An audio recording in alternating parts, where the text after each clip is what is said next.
Salut à toutes et à tous, vous regardez Le Média, la chaîne d'infos et de combat sur le canal 350 de la Freebox, sur notre chaîne YouTube ou sur notre site internet lemediatv.fr. Vous regardez un nouvel épisode de l'émission Du côté de chez Sam avec Chris dit Politico Boy, journaliste et ingénieur, co-auteur des Illusions perdues de l'Amérique démocrate et animateur du newsletter sur Substack. Du côté de chez Sam revient 2 fois par mois sur l'actualité aux États-Unis, mais également sur la façon dont les États-Unis regardent l'actualité dans le monde.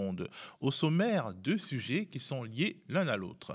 L'énorme scandale qui secoue le New York Times après des révélations du média en ligne The Intercept sur les dessous de la publication d'une enquête par le plus prestigieux quotidien américain au sujet de viols et de violences sexuelles supposées attribuées au Hamas et des attaques qu'il a perpétrées le 7 octobre dernier. Et juste après le traditionnel discours sur l'état de l'Union, l'isolement de plus en plus grand de Joe Biden au sujet de la crise au Proche-Orient. Joe Biden, déjà surnommé avec sarcasme Genocide Joe, et qui fait face à une base électorale, à des alliés politiques et à des commentateurs qui le pressent de rééquilibrer sa position sur Israël au risque de sombrer dans la bérésina électorale. C'est parti.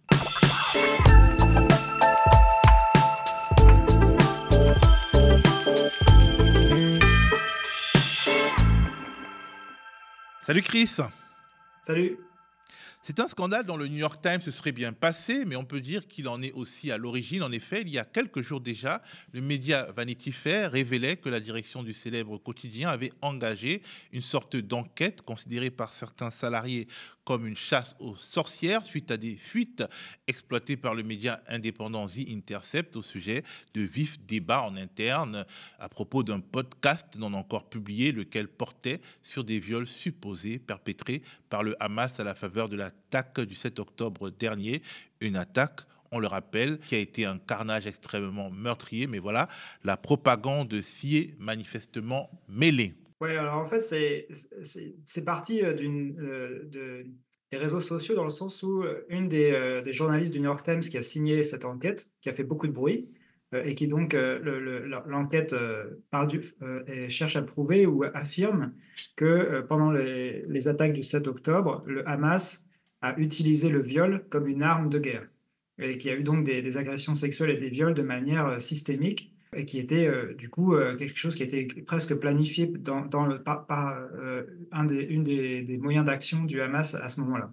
Et donc cet article avait fait beaucoup de bruit et il avait été publié après déjà des premiers articles qui parlaient de suspicion et après qu'Israël et ses représentants à l'ONU soient venus mettre en avant ces accusations pour justifier, dans un sens, instrumentaliser ça pour justifier leurs actions à eux dans la bande de Gaza et la poursuite de leur offensive. Donc, quand l'article du New York Times est sorti, bah, ça a fait beaucoup de bruit parce que c'était vu comme un journal très sérieux qui donc reprenait en gros ce que disait Israël, mais de manière a priori indépendante. Et donc, ça donnait énormément de poids à l'idée que le Hamas avait déployé le viol comme une arme de guerre pendant le 7 octobre. Et en fait, des gens ont commencé à s'apercevoir qu'une des journalistes qui a signé cette enquête avait, sur les réseaux sociaux, avait souvent liké des tweets à caractère génocidaire, très pro-Israël, mais vraiment des tweets qui disaient qu'il fallait transformer Gaza en boucherie, qu'il y avait que tous les habitants de Gaza étaient des animaux et donc il fallait les traiter comme ça. Donc c'était des tweets, bien entendu. Le New York Times a des règles et les journalistes n'ont pas à prendre position comme ça sur les réseaux sociaux, encore moins quand c'est des positions qui peuvent être condamnées devant les tribunaux. Donc du coup, il a commencé c'est là que Intercept s'est saisi un peu du dossier, parce qu'ils ont reçu des sources internes du New York Times et ils se sont aperçus que la journaliste en question, donc Anat Schwartz, qui est donc une Israélienne qui habite sur place et qui n'est pas journaliste. C'était la première fois, en gros sa première enquête qui est publiée dans un journal, et ça se trouve être le New York Times. Donc du coup, les gens commencent à se demander pourquoi cette personne qui a aucune expérience se retrouve à publier une telle enquête si retentissante, avec autant de conséquences et avec aucune expérience journalistique derrière. Et en fait, en creusant, l'Intercept s'est rendu compte que bon, elle, c'est une personne qui a été contactée par le correspondant en Israël du New York Times qui s'appelle Jeffrey Gettleman, et donc qui est un journaliste a priori très sérieux, qui a reçu un prix Pulitzer, etc., mais qui est aussi très partisan. Et donc, il a utilisé, il a fait appel à cette Anna Schwartz et à une autre personne pour recueillir un peu des informations de terrain. Et lui, il s'occupait de rédiger l'article ensuite et de donner un angle, quoi, d'angler l'article et de rédiger l'article et de donner des conseils mais c'est pas lui qui enquêtait, il avait délégué en gros l'enquête à cette personne qui donc est clairement biaisée puisqu'elle like des tweets qui sont clairement enfin, à l'extrême droite sur le spectre politique côté israélien. Donc du coup, il y a d'abord ce côté, ce biais, et ensuite il y a les substances. La substance de l'enquête, c'est qu'en fait, The Intercept a trouvé un podcast de cette intellectuelle, donc Anat Schwartz, qui, où elle expliquait dans le podcast, c'est un podcast, un entretien qu'elle a donné à un média israélien, elle expliquait comment elle avait mené son enquête.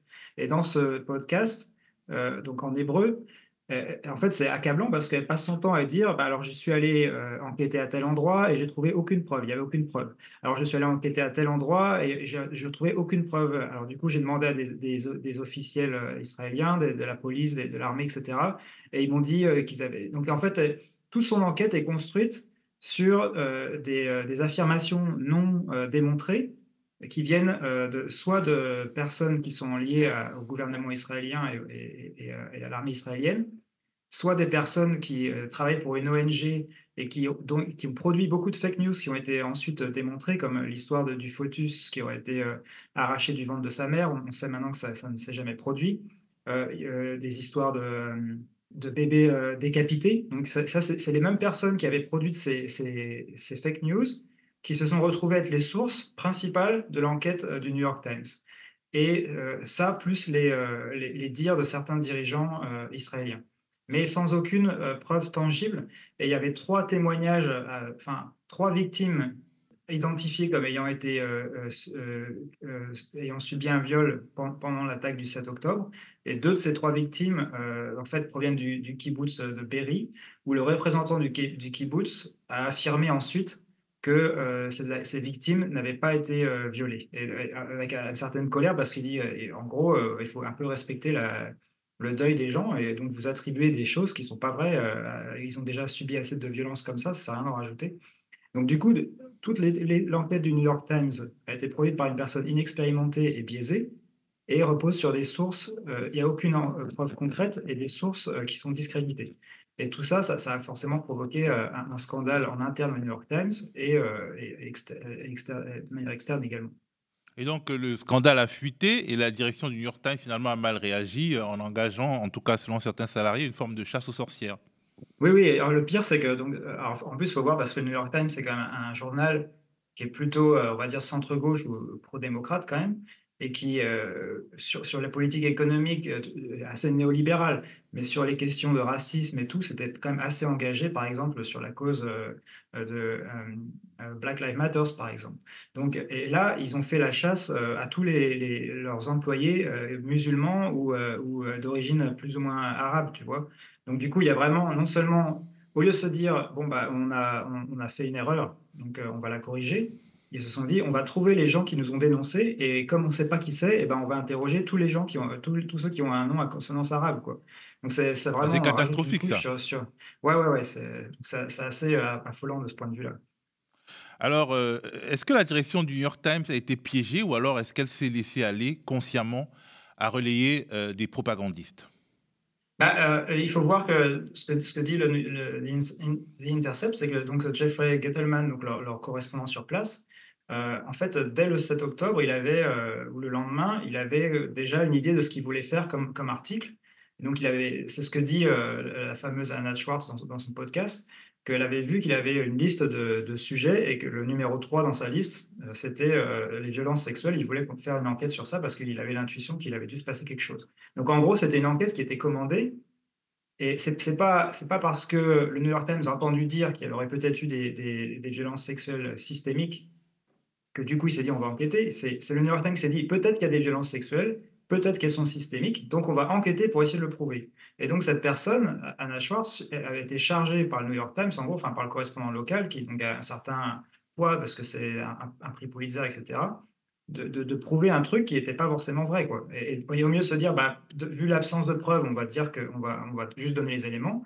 Lui, il a essayé quand même d'aller dans la direction qu'il espérait, donc il s'est retrouvé à devoir prouver quelque chose qui était pas nécessairement vrai. Ah, pourquoi fallait-il absolument charger la barque alors que les crimes du Hamas suscitaient déjà une réprobation internationale vive? Est-ce que c'était une forme de femi-washing, c'est-à-dire faire de cette guerre une guerre des féministes contre des sauvages? Je pense pas, mais ce qui est vrai, c'est enfin, observable et connu, c'est que le New York Times a un biais, assez fort, par rapport, pro-Israël et d'ailleurs, il y avait eu déjà des retours, on avait entendu parler de journalistes en interne qui se plaignaient, du biais, éditorial, mais aussi, certains journalistes justement, qui étaient, d'origine musulmane ou arabe, qui se sentaient discriminés vis-à-vis de cette, de la couverture de cet événement.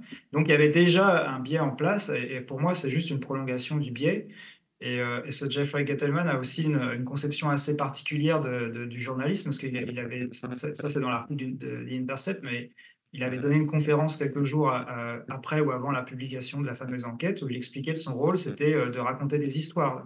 Et pas dans le sens, des fadaises, mais dans le sens, c'était, pas seulement de donner des faits, mais d'essayer de leur donner un certain narratif.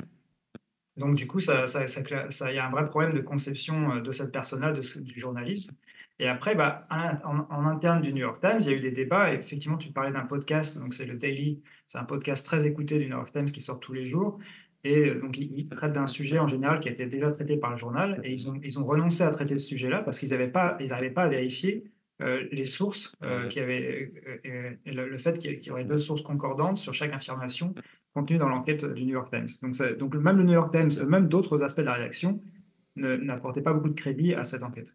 Et Alors, pourtant, oui, pour oui. finir là-dessus, et pourtant, ça a eu beaucoup de répercussions parce que les Américains en ont fait des caisses pour justifier, pour invisibiliser en gros la cause de Gaza et poursuivre le soutien. Et hier, dans son discours sur l'état de l'Union, Joe Biden a encore mentionné le fait que le 7 octobre, il y avait eu des violences sexuelles massives commises contre les Israéliens, alors qu'en fait, même le rapport de l'ONU qui vient de sortir, et l'autrice de ce rapport a dit en conférence de presse que c'était pas une enquête qu'elle avait fait. Elle a dit: C'est pas une enquête, il faudrait faire une enquête. Ce que j'ai fait, c'est pas une enquête». Donc déjà, on voit que c'est assez limité dans le sérieux du rapport et le rapport dit qu'il y a peut-être des indices, mais enfin, il y a des indices, mais il y a pas de preuves pour l'instant matérielles, concrètes de ça, quoi.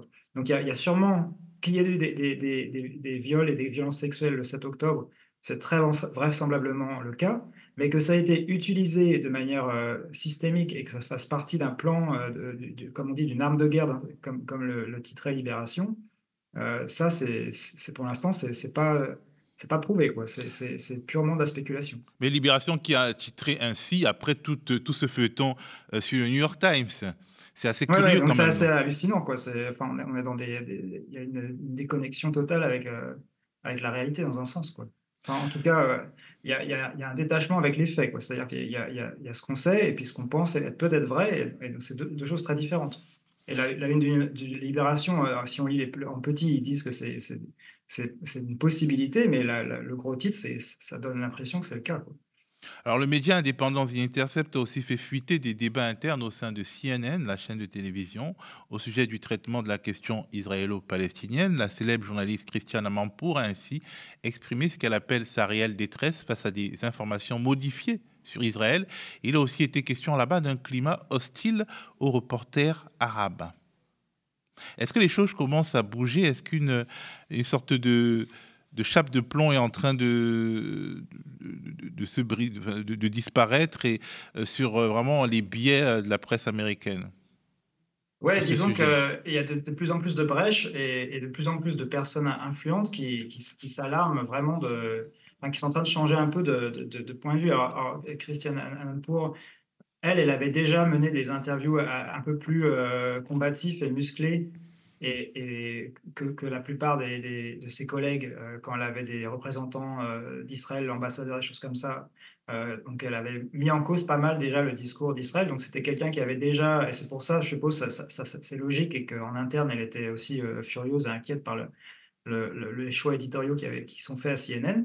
Mais on voit que ça se multiplie. Il y a eu un des principaux éditorialistes du New York Times, très pro-Biden, pro-israélien aussi, donc Thomas Friedman, qui a écrit il y a 3-4 jours, qui a écrit donc une tribune comme quoi, en gros, Biden était dans l'illusion totale. Il ne se rendait pas compte que le monde entier était effaré par l'horreur à Gaza. Il parlait d'un hachoir à viande, Gaza, et qu'en fait, qu'il s'inquiétait du fait que la politique de Biden allait avoir des répercussions très négatives à la fois pour Israël sur le long terme et pour les États-Unis, parce qu'il se coupait complètement du monde en laissant faire ces massacres, quoi.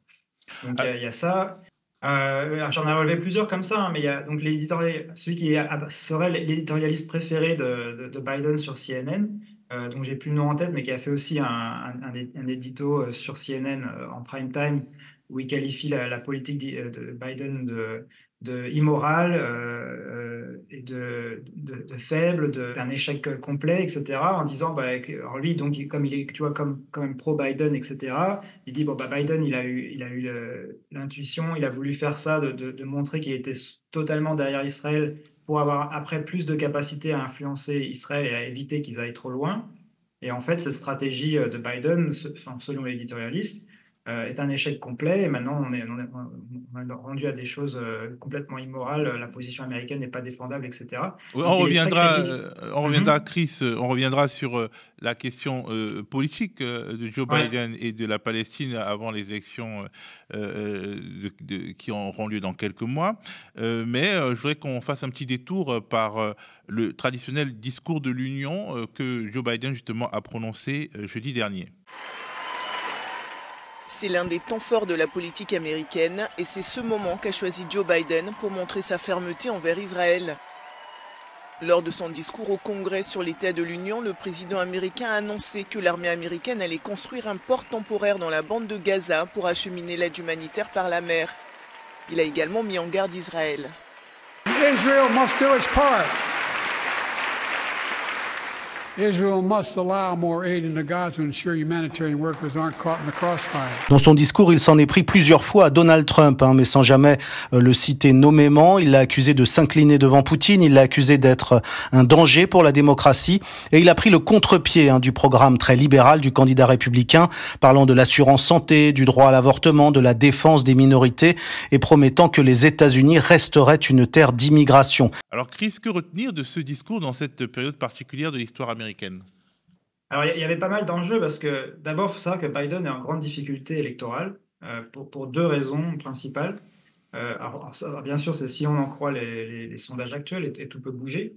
Mais le premier problème, c'est avec les Américains en général. Ils ne sont pas entièrement satisfaits de son mandat pour différentes raisons et sur différents aspects, mais ils sont aussi très inquiets de son âge. Et ça, c'est un truc vraiment qui crève l'écran. On a souvent des images assez inquiétantes de son état. Enfin, on en a parlé déjà dans un numéro précédent ensemble, mais c'est vraiment quelque chose qui inquiète les électeurs et donc qui explique en partie et puis ça donne l'impression qu'il s'accroche au pouvoir alors qu'il n'est plus en état de diriger le pays. Donc du coup, il y a la question de son âge, et puis après, dans le camp démocrate, il y a aussi la question de sa gestion de Gaza et de la situation en Israël. Donc, pour lui, la première chose à faire, c'est dans ce discours, qui est donc un discours qui a lieu une fois par an, qui est un peu un discours solennel devant le Congrès, c'était de rassurer à la fois son camp et puis de parler de tous les Américains. Donc, sur la forme, il fallait qu'il soit énergétique, etc. Donc là, a priori, c'est plutôt réussi dans le sens où il a plutôt donné un discours dynamique. Et après, sur le fond, il y avait, ce qu'il devait faire, c'était en gros créer un sorte de conflit avec Trump et les républicains pour vraiment entrer dans la campagne. Donc là, il a essayé de faire ça sur les sujets de l'économie et en particulier des droits reproductifs des femmes, donc l'accès à l'avortement, etc. Donc ça, on verra si ça fonctionne. Il y avait des points positifs aussi. Il y avait le président du principal syndicat d'automobile qui était là, et donc il a parlé de tous ses succès dans ce secteur. C'est vrai que c'est quelque chose qui est assez remarquable au bilan de Biden, c'est son soutien aux syndicats ouvriers. Donc ça, c'était les points positifs, mais après, il a aussi beaucoup mis l'accent sur le fait que la démocratie américaine était menacée par Trump, hein, qui a tenté un coup d'État, etc.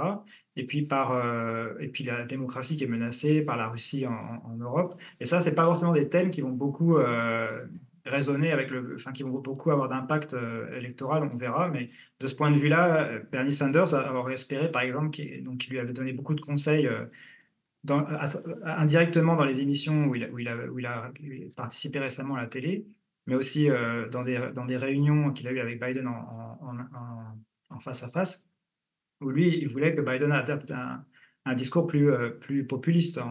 Donc il a fait un peu ça, Biden, en pointant du doigt ses succès par rapport à l'assurance maladie, aux médicaments, et le fait qu'il s'attaquait aux riches et qu'il comptait mettre en place une nouvelle taxe, un nouvel impôt sur les milliardaires, qu'il avait réussi à faire payer Big Pharma, ce qui est vrai. Donc il a fait un peu ça, mais quand même, ce qu'il a mis le plus en avant, c'est la question de la démocratie menacée dans le monde et aux États-Unis.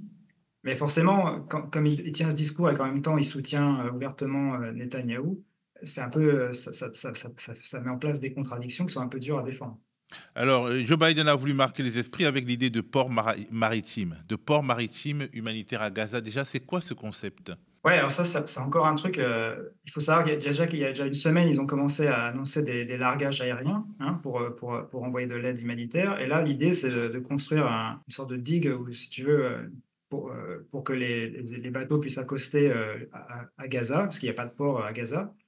Donc, comme on avait fait dans la Seconde Guerre mondiale, les ports temporaires militaires, quoi. Et donc, de faire arriver par bateau des quantités importantes d'aide humanitaire. Alors, c'est à la fois une bonne nouvelle pour les gens qui vont la recevoir, mais c'est aussi un peu absurde, dans le sens où, en même temps qu'il fait ça, il continue de donner des armes à Israël.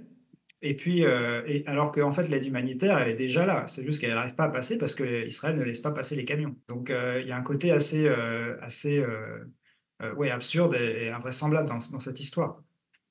Alors, politiquement, Joe Biden veut peut-être éteindre le feu qui est en train de consumer sa campagne, car ses partisans sont nombreux à lui tourner le dos, en raison justement de son attitude dans la crise dans la guerre d'Israël à la Palestine. Oui, alors en fait, on sent que la pression commence vraiment à devenir très forte sur la Maison-Blanche. Depuis le début, il y a la position de Biden qui est un soutien conditionnel à Israël, et puis il y a au sein de son administration, y compris dans certains ministères, le ministère de la Défense par exemple, des gens qui sont beaucoup moins, enfin beaucoup plus inquiets de cette politique. Mais il y a aussi la pression qui s'exerce par tous les activistes démocrates qui font des manifestations, des blocages, etc., qui interpellent leurs élus. Et maintenant, à travers les primaires, il y a quelque chose qui est en train de se mettre en place, c'est une campagne qui incite les électeurs démocrates qui votent aux primaires de voter, au lieu de voter Biden ou un des deux autres candidats qui est encore en lice contre lui, de voter en gros ce qu'ils appellent uncommitted, ça veut dire sans engagement. Donc, je ne m'engage pas à voter démocrate en 2024. Alors, on va regarder, Chris, si tu le permets, un petit magnéto avec deux électrices et un maire du Michigan et du Minnesota qui expriment la même colère et qui votent uncommitted. Je suis très mécontente de Biden sur la façon dont il a mené la guerre à Gaza. Si vous n'aviez pas vu ce mouvement de désengagement, pour qui auriez-vous voté? Je serais probablement resté chez moi. Nous en avons assez d'utiliser l'argent de nos impôts pour financer des guerres qui tuent des innocents, et nous demandons à nos dirigeants d'écouter ce que nous voyons et de créer une société meilleure dans laquelle nous valorisons la paix et la vie humaine. J'estime qu'il m'incombe, ainsi qu'à tous ces organisateurs, de demander des comptes à mon propre parti avant de demander des comptes à d'autres personnes. Chris, c'est quoi l'esprit de ce mouvement uncommitted et jusqu'où peut-il aller? Alors, l'esprit, c'est vraiment un vote contestataire. En gros, pour envoyer un message à Biden, c'est notre vote n'est pas acquis. Et si tu ne changes pas la politique vis-à-vis d'Israël, eh ben, on ne promet pas qu'on va voter pour toi. Ça ne veut pas dire qu'ils vont voter pour Trump, mais c'est la menace de ne pas voter du tout, en gros, ou de voter un petit candidat, third party, comme on dit. Donc ça, et l'idée, c'est d'exercer une pression pour juste faire changer de politique, pour que Biden change sa politique. Et alors, après, ce qui est assez impressionnant, c'est que cette initiative, pour l'instant, elle germe tout juste. Et il n'y a pas eu de grosse campagne et pas beaucoup d'argent qui a été dépensé pour faire campagne pour ça. C'est-à-dire que les électeurs démocrates qui vont voter à la primaire, ils n'ont pas reçu de flyers dans leur boîte, postale. Ils n'ont pas reçu d'email ou de choses comme ça pour leur dire votez uncommitted. Très peu, parce qu'il n'y a pas encore vraiment d'infrastructure de campagne pour ça. Et pourtant, on a vu au Michigan plus de 100 000 personnes qui ont voté, donc ça fait, je crois, 10% à peu près du corps électoral qui a participé à la primaire, qui ont voté uncommitted. Et donc au Minnesota, c'est près de 20% des électeurs à la primaire qui ont voté uncommitted. Et dans d'autres États, le Massachusetts et la Caroline du Nord, il y a aussi eu des taux assez élevés. Et alors, il y a deux types de populations qui majoritairement votent comme ça.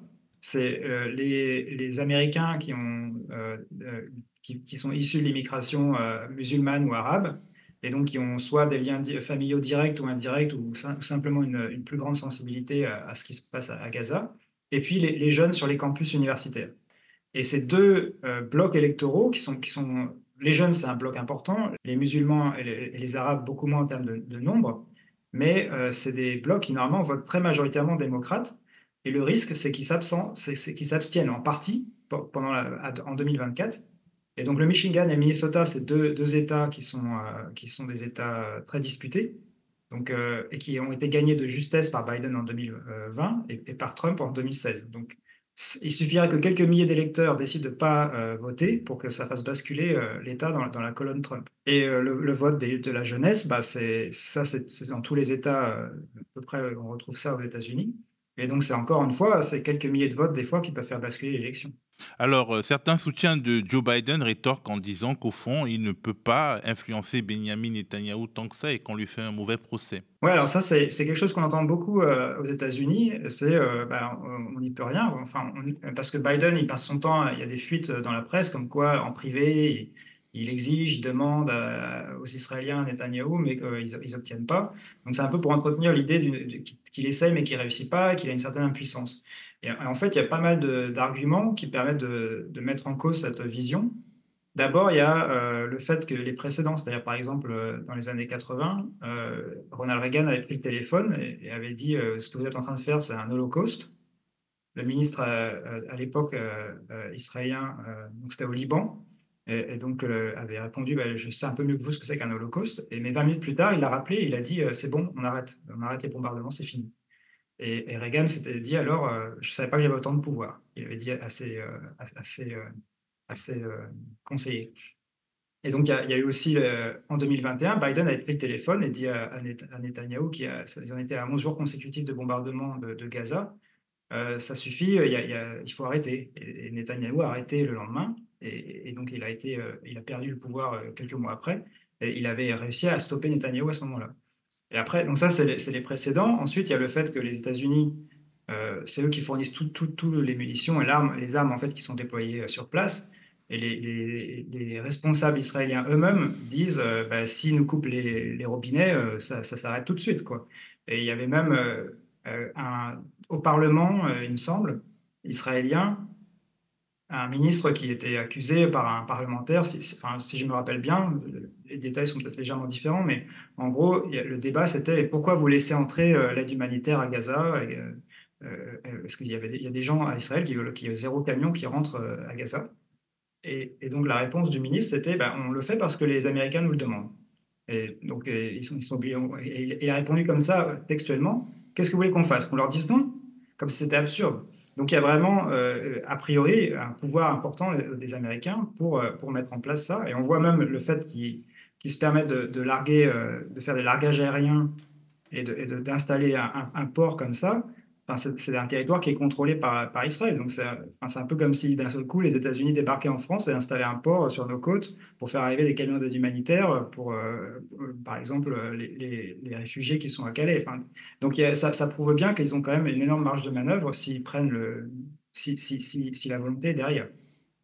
L'histoire retiendra-t-elle, Chris, que les morts de Palestine ont fait perdre Joe Biden? Et au fond, est-ce que ça changerait quelque chose dans la mesure où Donald Trump est encore plus engagé aux côtés de l'État d'Israël? Ouais, ça, c'est une question difficile. Parce que sur l'impact électoral, on verra quelle sera la situation en novembre, mais beaucoup de choses peuvent se passer. Le pari de Biden et de ses conseillers, c'est que les électeurs vont oublier, quoi, qu'ils vont passer à autre chose. Mais alors forcément, si le conflit continue, il y aura toujours, ça sera toujours dans l'actualité.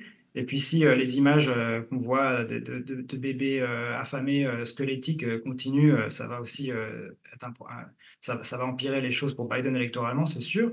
Et si le bilan à la fin est aussi catastrophique que ce qu'on prédit, ça sera très difficile pour lui de regagner les électeurs qu'il est en train de perdre.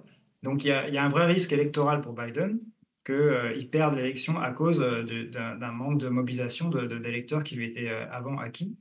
Et c'est pour ça qu'il commence à agir maintenant, qu'il propose le port et puis les largages aériens, et qu'il essaye de muscler un peu son discours. Mais le problème, c'est qu'il y a énormément de contradictions, parce qu'en même temps, on l'a dit, il continue le Washington Post vient juste de sortir des révélations comme quoi il y a plus de 100 commandes, une centaine de commandes différentes d'armements israéliens qui ont été autorisées, qui continuent d'être autorisées par l'administration Biden. Et en privé, il y a eu aussi, c'est sorti dans la presse, Kamala Harris, donc la vice-présidente et des conseillers de Biden, on dit au ministre de la Défense israélien qui était en visite aux États-Unis récemment, Benny Gantz, lui ont dit on vous soutient, y compris pour l'attaque à Rafah, mais il faut faire quelque chose, il faut que vous laissiez l'aide humanitaire entrer, sinon on ne va plus pouvoir vous soutenir, quoi. Donc ils ne sont pas du tout dans une logique il faut que ça s'arrête. Ils sont dans une logique, on veut que ça continue, mais il faut quand même en même temps que vous donniez de l'aide humanitaire, sinon on ne va plus pouvoir vous laisser faire. Et donc ça montre que Biden est encore enfermé dans la même ligne. Et est-ce que ça serait pire avec Trump? Probablement, mais peut-être aussi qu'il y aurait plus que du coup, il y aurait plus de choses qu'ils mettraient en place par exemple, les Européens agiraient peut-être plus fortement s'ils ne suivaient pas aveuglément la ligne Biden. Donc, c'est difficile à dire. Ce qui est certain, c'est que Trump aurait beaucoup moins de soucis, ne se préoccuperait pas du tout de l'aide humanitaire et serait beaucoup plus unilatéralement avec Netanyahou. Mais ça ne veut pas dire que la société dans son ensemble serait... Et concrètement, est-ce que ça changerait grand-chose pour les Palestiniens? C'est pas sûr. Merci Chris pour tes éclairages et merci à vous d'avoir regardé cette émission. Le média, votre média est aujourd'hui la seule chaîne d'infos indépendante et proche du terrain des luttes sociales à avoir sa place dans le paysage audiovisuel français. Nous devons désormais élargir notre diffusion en nous battant contre la tentation de nous exclure qui existe chez les gros distributeurs de box comme SFR ou Bouygues. Nous devons aussi étoffer nos programmes pour tenir la concurrence des énormes machines tenues par les milliardaires. C'est la bataille essentielle de l'info et nous ne pouvons la gagner que grâce à vous.